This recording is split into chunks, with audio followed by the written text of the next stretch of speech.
Alternative Kuching SAMARAHAN route opens. STEM starts at home. And pending Parliament approval. These are headlines for tonight. You're now with me, Shasha Metro, and this is TVS Nightline.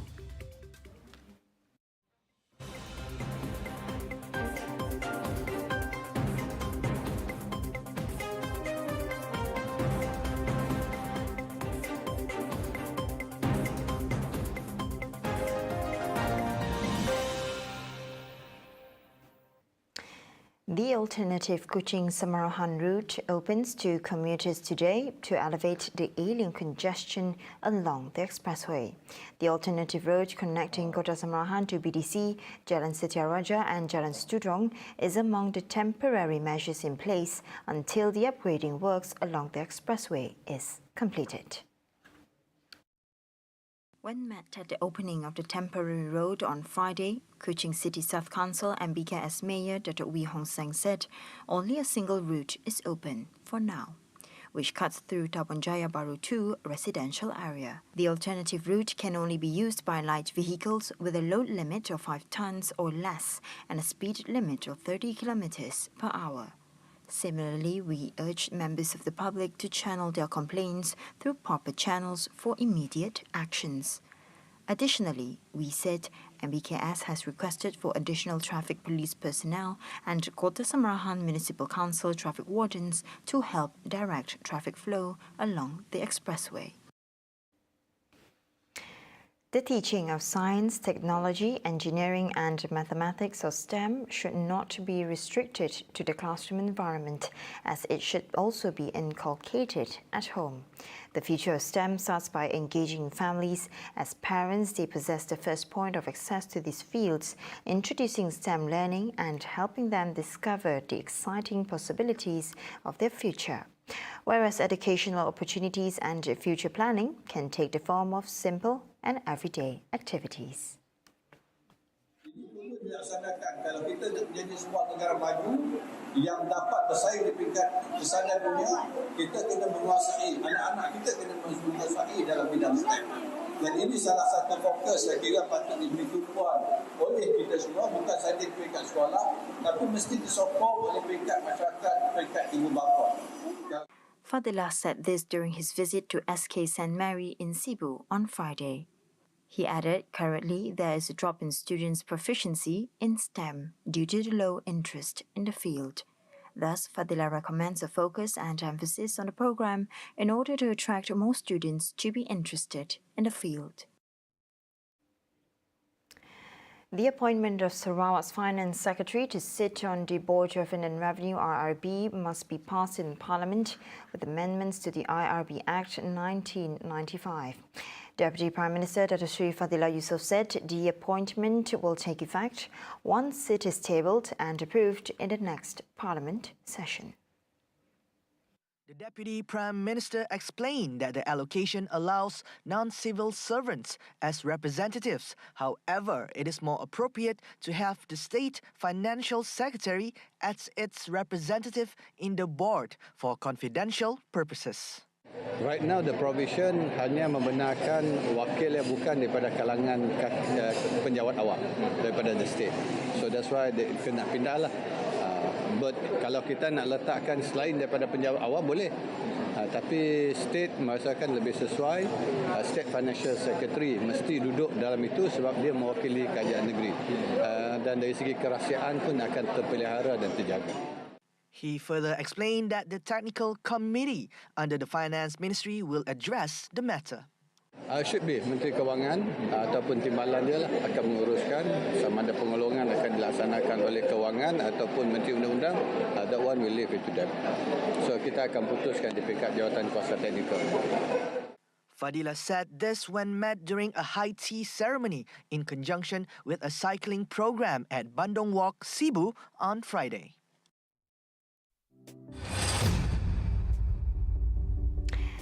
A calm before a storm, a metaphor that best describes the political scenario in Sabah. With its latest updates in which Barisan Nasional Sabah has withdrawn support from Gabungan Rakyat Sabah, alleged the current Chief Minister of breaching the agreement set forth previously. And now we have our reporter from Sabah, Amirul Mukminin, to share us the situation and perhaps the next fiasco expected within the next few days in Kota Kinabalu, Sabah. Amirul, go ahead. Thank you, Cheryl. We today live from Kota Kinabalu, where is a storm in heat. It's already hit the political stand in Sabah right now, with the BN Barisan Nasional as pulling out their support to Gabungan Rakyat Sabah (GRS), which bring to the question right now whether it's supposed to be time.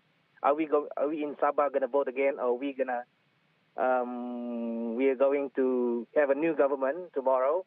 Then I'm right now driving myself to the Istana Sri Kinabalu to see what the situation right now, whether the Chief Minister Sabah, HDG, is going up to the Istana Sri Kinabalu to meet the Tuan Yang Terutama to seek for the government, pembubaran kerajaan, And right now we expecting Datuk Sri Bu Mukhtaradin will be meeting with all of the aduns from Sabah, including from Warisan itself. We expect this speculation since yesterday, which they tried to vote down GRS, and this is actually quote from Bung's speech just now, that he said that HDG, Chief Minister, actually has broken their deals between BN and Perikatan Nasional before this. And today, Datuk Sri Haji Jinor has already fired Datuk Saleh Saikoak as the chairman of Khazanah Nasional, with the first reason why Barisan Nasional pulling out from Gabungan Rakyat Sabah government. For more updates, I will update you guys. For the viewers at home, get back to you, Cheryl. Thank you.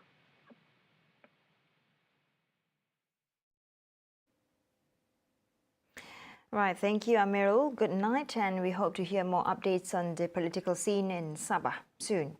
Moving on to the next news. The agricultural research and development is a matter of concern given the adverse impact on agricultural productivity, food security and environmental sustainability. Integrating R&D in the agriculture sector would result in higher economic returns, which will definitely affect future patterns of poverty, hunger and other outcomes.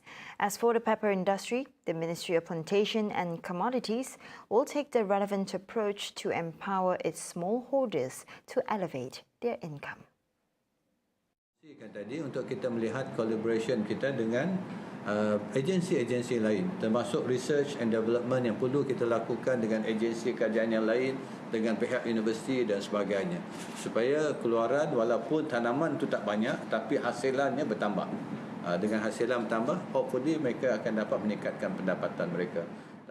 He told this to reporters at a press conference after visiting the Malaysia Pepper Board in Cebu on Friday, January 6. Meanwhile, Fadila revealed that there are a total of 38,134 small pepper farmers nationwide, with a cultivation area of 8,013 hectares. According to him, Sarawak controls 98% of the total, which is 7,866 hectares of pepper plantation area, with a capacity of 37,461 small farmers in the state. To ensure that pepper from Sarawak continued to be of the best quality, he has disclosed that his ministry will be doing a pilot project in producing organic fertilizer in Song District.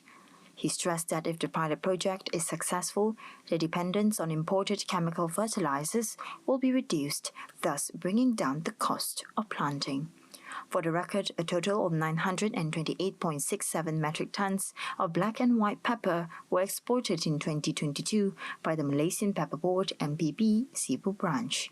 Cebu Division has 494.94 hectares of pepper cultivation area with 3,402 smallholders.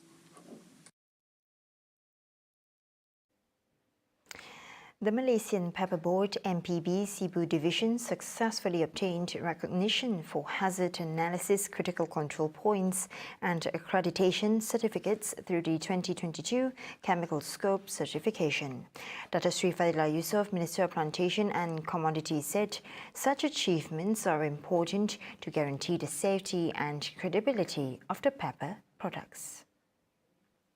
Kita melihat collaboration kita dengan agensi-agensi lain, termasuk research and development yang perlu kita lakukan dengan agensi kajian yang lain, dengan pihak universiti dan sebagainya, supaya keluaran walaupun tanaman itu tak banyak tapi hasilannya bertambah.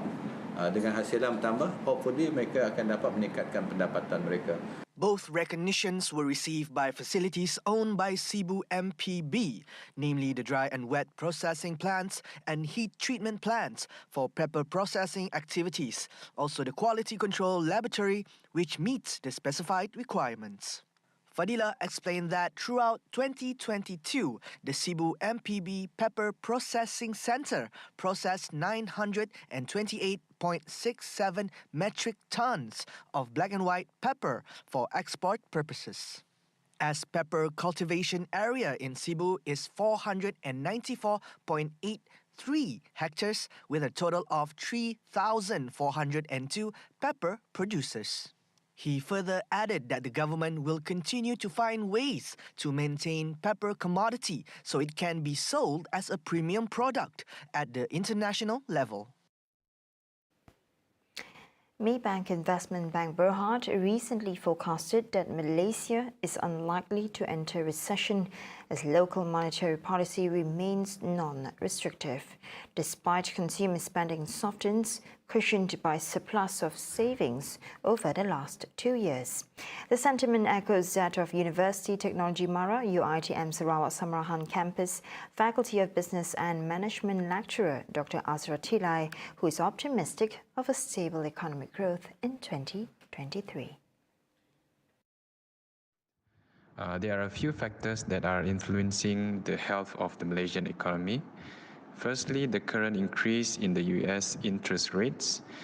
By raising rates, it is costlier to take out loans, causing people to borrow and spend less, effectively causing a slowdown which ripples throughout the globe.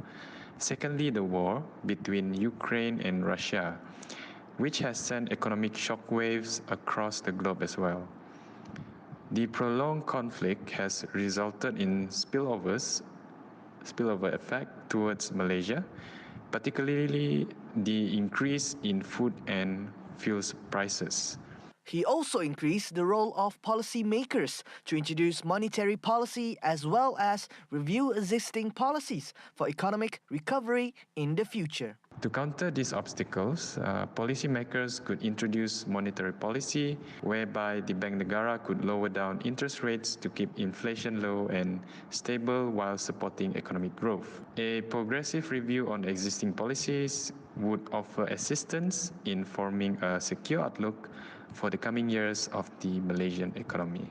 Earlier, Maybank Investment Bank Berhad, in a statement on Thursday, expect the gross domestic product (GDP) to grow at a slower pace of 4.0% this year amidst the moderation in global economic growth, lower private consumption, and high inflation environment.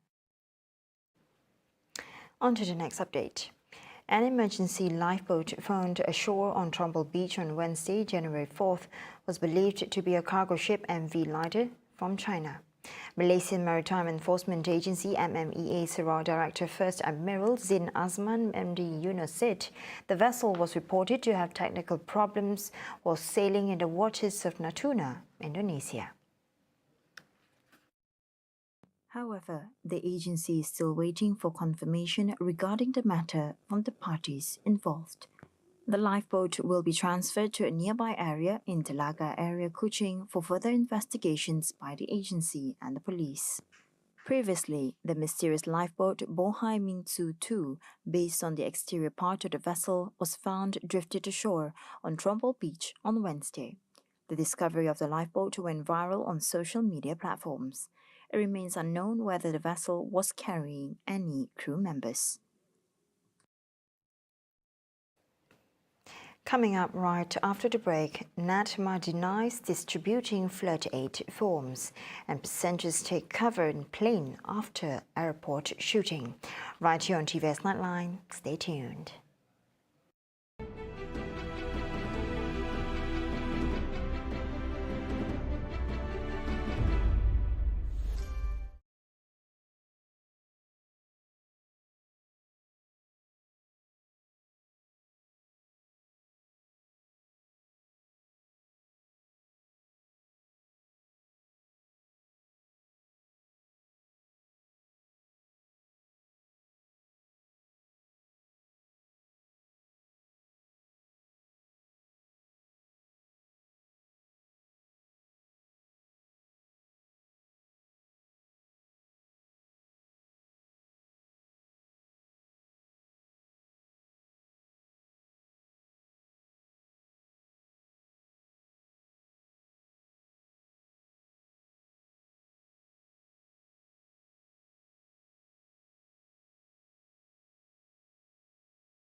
Welcome back to the Nightline.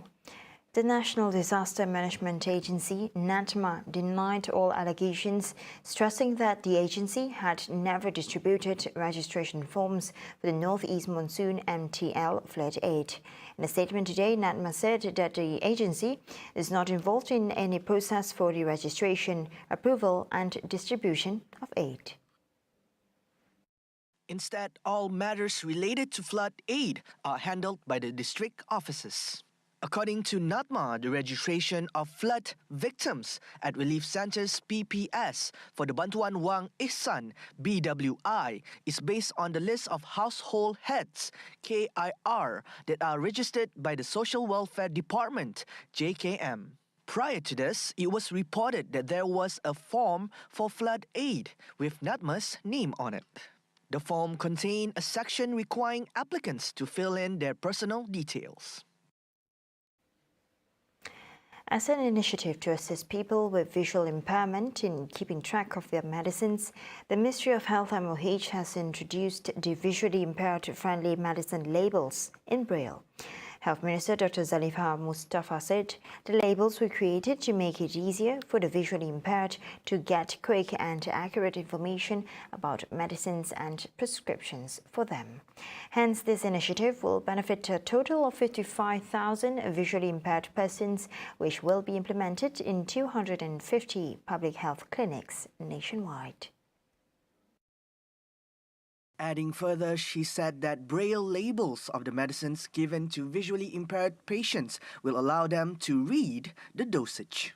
Meanwhile, the initiative was also an extension of the Know Your Medicines program in support of Malaysia's Patient Safety Goals 2.0 under Medicine Safety, Medication Without Harm. The Health Minister further added that Malaysia is among the earliest countries in Asia to introduce visually impaired friendly medicine labels, which also reflects the government's seriousness and concern to ensure that the visually impaired have the right to receive accurate information about medicines and prescriptions for them. Health Minister Dr. Zaliha Mustafa has urged public health clinics to extend their existing operating hours and take in more non-critical patients to help ease the load of overcrowding at hospital emergency departments. She further added that with 70% of emergency room visits being non-critical cases, this has resulted in overcrowding, long waits and overworked medical personnel, in addition to compromising care for people with serious emergencies. Adding further, she said the hospital directors should also ensure that the opening of new services is expedited once their requests for additional human resources, positions and financial allocations are approved. However, she opined that this needs to be done with proper planning to avoid serious resource constraints. The Ministry of Health MOH will announce protective measures on COVID-19 to improve the country's preparedness in facing the new wave of the disease in an engagement session with the media next Tuesday.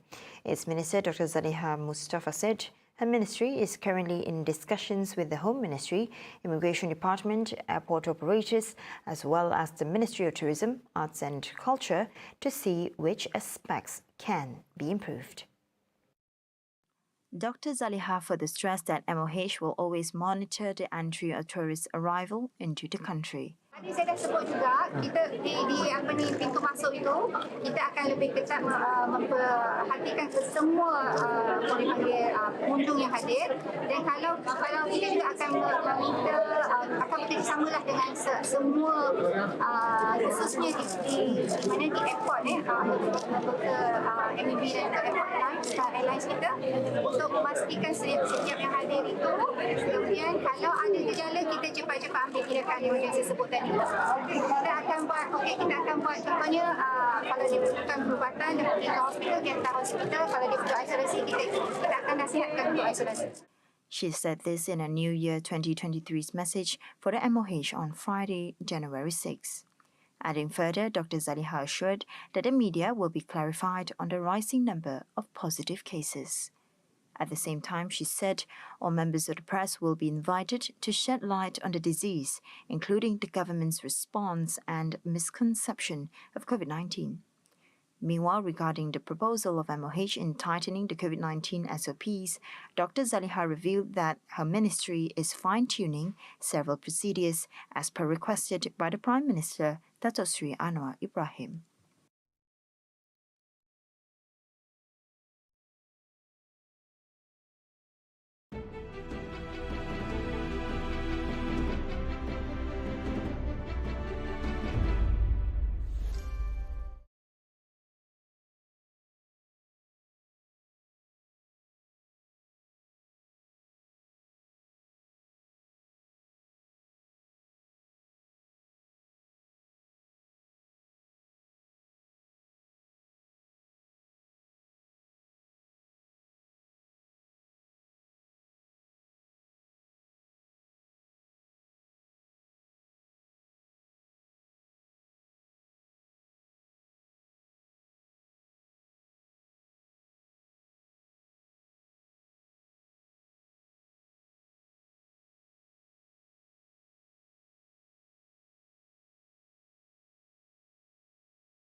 Thank you for staying with me.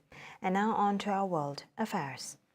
Passengers inside a commercial flight ducked for fear of a shooting at KUCHING Airport following the arrest of a video Guzman, son of jail kingpin Joaquin El Chapo Guzman on Thursday, January 5. Videos shot by passenger David Telias show the passengers kneeling between the seats. Video also shows Mexican Air Force aircrafts taxiing on the airport's runway. On Twitter, Telias said a flight attendant told passengers the plane had been shot at. Mexican airline Aeromexico said the fuselage of a plane scheduled to fly from Culiacan to Mexico City was hit by gunfire Thursday morning. No passengers or crew members were harmed. Mexican drug cartel leader Ovidio Guzman was arrested, unleashing a violent backlash by gang gunmen on Thursday that shut the airport as authorities told residents to stay indoors.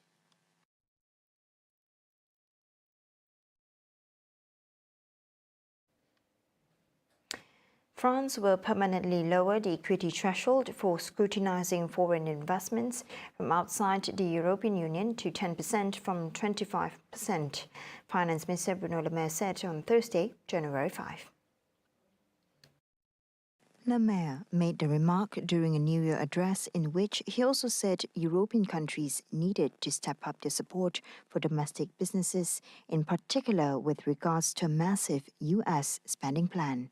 He also added that he would travel to Washington with his German counterpart, Robert Habeck, in February in pursuit of this goal. Le Maire further added that France would meet its target of having 45 gigawatts of nuclear output capacity available in January. Last week, the head of the country's clean energy watchdog, Emmanuel Wagon, said there was no risk to power supplies until at least mid-January, as French households and businesses had heeded calls to cut their energy consumption. And hospitals in Shanghai are overflowing with patients on beds that lined the corridors and the main lobby of the emergency treatment area as of Thursday, when most of them are elderly and several with oxygen tanks. A notice was erected advising patients would have to wait at least 5 hours to be attended. This has become a common scene across China's hospital after Beijing suddenly discarded its strict COVID controls last month. A 70-year-old Shanghai resident said that he was deeply upset with the ill preparation of handling the pandemic before the policy U-turned. I feel that they should have taken a series of actions before opening up, like advising what precautions people of a certain age should take, what should young people do, and allowed people to prepare some medication or distribute it, and at the very least ensure that pharmacies are well stocked. When all is ready, then it's time to open up. Benjamin Cowling, an epidemiologist, said that it is quite possible to have at least 1 million COVID-related deaths in China, adding that the death could have been avoided if there had been better preparation. It's quite possible that there'll be 1 million deaths or more this winter from COVID in China. And that number, it could have been much larger if China had opened 2 years ago and hadn't continued with zero COVID. Before vaccines were available, there would have been many, many more deaths from COVID in China. But at the same time, that number, 1 million or more, that could be a much lower number if there was a better preparation and possibly better timing for the transition away from zero COVID.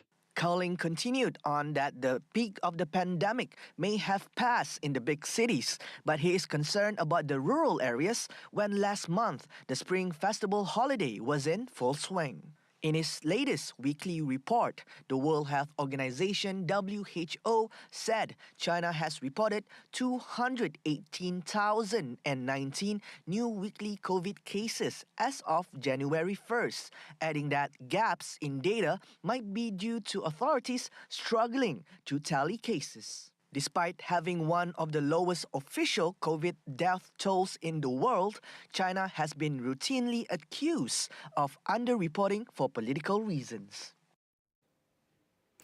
See the world closer with TVS as we bring you the latest news updates both locally and internationally. More headlines anytime at tvstv.my or follow us on our social media platforms. That's all the time we have for TVS Nightline. I'm Cheryl Chamato. Thank you for watching.